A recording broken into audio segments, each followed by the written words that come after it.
Bharat municipal corporation की समझदारी का परिचय। वड़ोद से कड़वा जाने वाली सड़क पर भेस्तान के पास 34 करोड़ की लागत से बने पुल का उद्घाटन हुआ। इस सड़क पर रेलवे लाइन को पार करने वाला कनेक्टिंग पुल बनने में अभी 2 साल और लगेंगे। भेस्तान सिद्धार्थ नगर पुल को खुला छोड़ दिया गया है, लेकिन ड्राइवरों को रेलवे पुल की कनेक्टिविटी नहीं मिल पा रही है। रेलवे लाइन का कनेक्टिंग ब्रिज नहीं बना है, इसलिए ये 600 मीटर का ब्रिज सजावट की चीज जैसा है।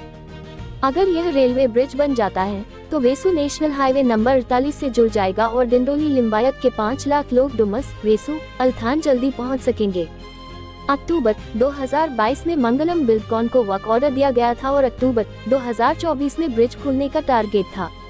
14 महीने की देरी के बाद आज 23 जनवरी को 600 मीटर का ब्रिज खोला गया, लेकिन वड़ोद से सिद्धार्थ नगर डिसेंट रैंप के बाद रेलवे ट्रैक है। ब्रिज अधूरा होने की वजह से ट्रैक पार करने का कोई इंतजाम नहीं है। सिद्धार्थ नगर रेलवे ब्रिज अभी भी 56% अधूरा। 2019 के वर्क ऑर्डर के अनुसार 2.5 साल में पूरा होने के बजाय सिद्धार्थ नगर रेलवे ब्रिज आज 7 साल बाद भी अधूरा है।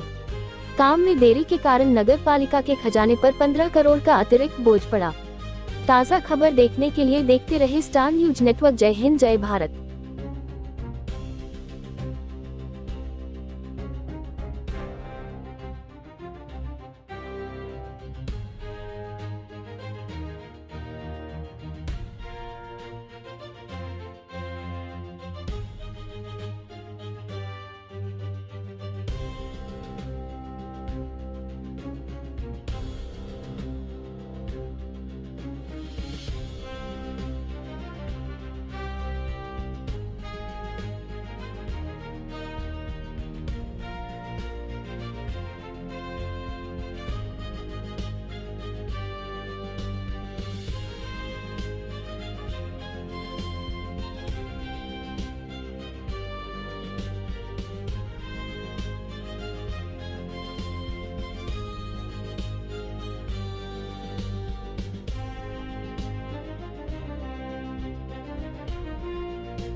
મહેન્દ્રભાઈ, ગઈકાલે બ્રિજનું ઉદ્ઘાટન કરવામાં આવ્યું અને આગળ જ રેલવે ફાટકનો જે બ્રિજ છે એનું કામ અધૂરું છે, લોકોને સમસ્યા આવી રહી, શું કહીશું?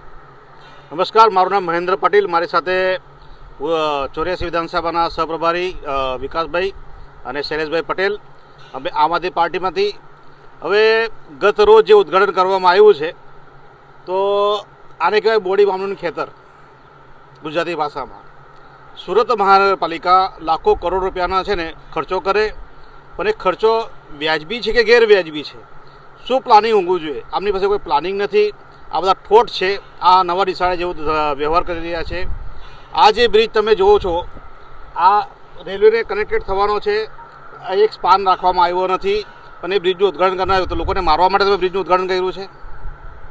2024ની અંદર આ બ્રિજનું કામ પૂરું થવું જોઈએ, પણ આજે શું થયું નથી, શું કહ્યું? કદાચ આ રેલવેના જે બ્રિજનો જે કોન્ટ્રાક્ટર છે એને ભારતીય જનતા પાર્ટીને ફંડ ના આપ્યું હોય, જેથી કરીને એને કામ હજુ ચાલુ કર્યું ના હોય. લોકોને કેટલી સમસ્યા આવી રહી છે?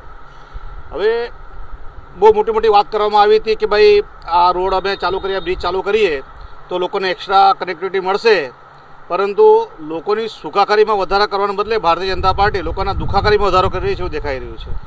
જો આ બ્રિજ જલ્દી લોકાર્પણ નહીં થાય તો કાર્યક્રમ શું આગળ રહેશે?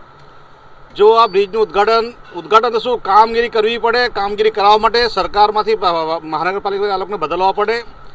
જાહેર જનતાને નમ્ર વિનંતી કરું છું કે ભારતીય જનતા પાર્ટીને આવનારી મહાનગરપાલિકાની કોર્પોરેશનની ચૂંટણીમાં જાકારો આપો અને નવાને લાવો, જેથી કરીને આવા બધા કામો જે છે, આ પ્રજાના પૈસા જે વેડફાઈ રહ્યા છે તે વેડફાઈ નહીં અને તમારી સુખાકારીમાં વધારો થાય.